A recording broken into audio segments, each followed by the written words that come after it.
को लागू किया और आज देश के 70 साल के ऊपर के किसी भी वर्ग के क्यों न हो उनके लिए भी हमने व्यवस्था की। आदरणीय सभापति जी, जरूरतमंदों को राशन देने की बात और उसका भी मजाक उड़ाया जा रहा है।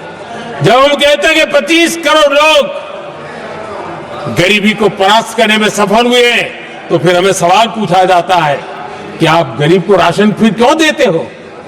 आदरणीय सभापति जी, जो गरीबी से निकल के आया है उसे पता होता है कि अस्पताल में भी एक पेशेंट स्वस्थ होने के बाद जब छुट्टी देते हैं ना तो डॉक्टर भी कहता है कि आप घर जाइए, तबीयत ठीक है, ऑपरेशन अच्छा हुआ है, लेकिन महीने पर ये जरा संभालना, ये मत करना, क्योंकि पेशेंट दोबारा तकलीफ में ना आए, गरीब दोबारा गरीब न बने, इसलिए उसका हैंड होल्डिंग जरूरी है और इसलिए हम मुफ्त राशन दे रहे हैं। उसकी मजाक मत उड़ाओ, क्योंकि हमें गरीबी से जो बाहर निकला है उसको दोबारा गरीबी में जाने नहीं देना है और जो अभी भी गरीबी में है उसे हमें गरीबी से बाहर लाना है।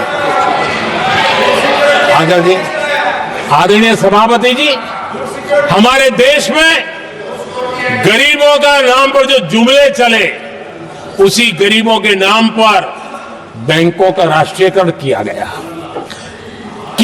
गरीबों के नाम पर।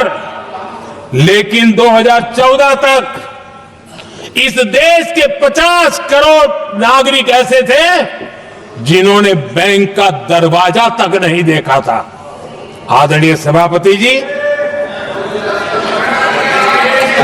गरीब को बैंक में प्रवेश तक नहीं था, ये पाप आपने किया और आज 50 करोड़ गरीबों के बैंक खाते खोल करके हमने बैंक के दरवाजे गरीबों के लिए खोल दिए।